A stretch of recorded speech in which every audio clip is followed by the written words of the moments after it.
Il y a 3 semaines, j'ai accepté un contrat qui semblait trop beau pour être vrai. 4 000 $ par semaine pour surveiller les caméras de sécurité d'un centre de recherche privé sur une île isolée. Le job venait d'un sous-traitant de la défense pour lequel j'avais déjà fait du freelance. Mission courte, placement en solo, tout était fourni. Nourriture, logement, communication par satellite et une autonomie totale. Pas de touristes, pas de locaux, juste moi et les écrans. Je pensais que ce serait paisible. Ils m'ont emmené en hélicoptère, pas de bavardage du pilote, juste 45 minutes de vol au-dessus d'une mer grise et de nuages sans fin. À l'atterrissage, l'endroit ressemblait à un décor du film de la guerre froide.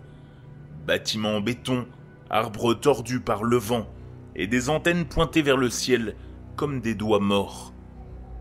La passation a été rapide. Une petite planchette avec une liste de mots de passe dessus. Un homme en manteau noir que je n'ai jamais revu. Ils m'ont dit que mon seul travail était de regarder les caméras. Il y avait 78 flux au total. Des couloirs, des laboratoires, des clôtures extérieures, des salles serveurs. La plupart étaient vides. L'ont toujours été. La seule activité régulière, c'était le vent dans les branches dehors ou la lente rotation des ventilateurs au plafond.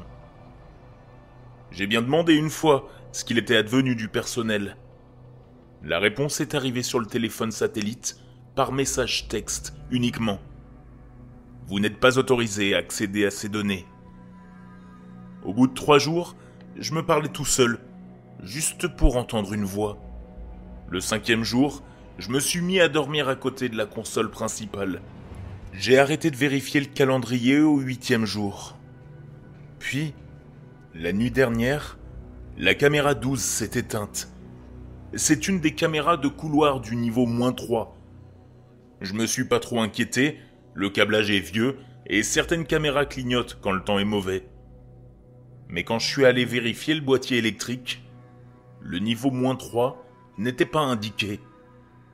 Juste 2 étages sur le schéma, le rez-de-chaussée et le niveau -1.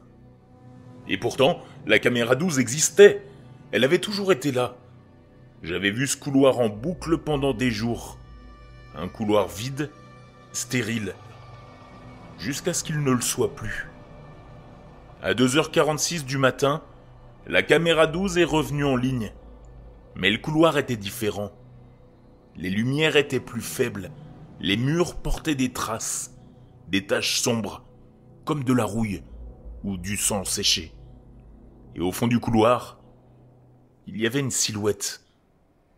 Elle ne bougeait pas, elle ne marchait pas, elle était juste là, face à la caméra. J'ai essayé de zoomer, mais l'image s'est mise à flouter. La silhouette ne réagissait pas. Elle restait là, parfaitement immobile, les bras le long du corps, comme si elle attendait que je la regarde. J'ai appelé le numéro d'urgence. Ça a sonné, et encore, puis le flux est passé en statique. Pas seulement la caméra 12, toutes les 78 caméras. Ma console a redémarré. Quand le système est revenu, la caméra 12 avait disparu. Comme si elle n'avait jamais fait partie du réseau. Ce matin, j'ai bien essayé de partir. L'hélipad était toujours là, mais aucun signal radio ne passe. Le téléphone satellite clignote simplement, avec un message « Aucun réseau ». Le générateur de secours fonctionne parfaitement, tout le reste est alimenté. Mais moi, je suis seul. Pire, les caisses de ravitaillement dans la pièce du fond, celles marquées -2 et -3, étaient déjà ouvertes. Et bien sûr, vides. Je crois qu'ils savaient. Je crois que c'était ça le véritable job. Pas de surveiller quoi que ce soit, pas de signaler quoi que ce soit, mais d'être ici, d'être seul. J'ai commencé à entendre un bourdonnement dans les murs, des tonalités mécaniques, comme une berceuse à travers des parasites. Ça ne vient pas des haut-parleurs ni de l'équipement. Ça vient de sous le sol. Et parfois, quand je dors, je rêve d'un couloir que je n'ai jamais vu. Lumière faible, carrelage fissuré, une silhouette au fond. Elle ne bouge pas, elle attend. Si vous lisez ceci, si la connexion a réussi à envoyer ce message, ne répondez pas, ne venez pas. Je crois que je fais déjà partie de ce qu'est cet endroit. Et je crois que la prochaine personne qu'ils enverront me regardera, moi.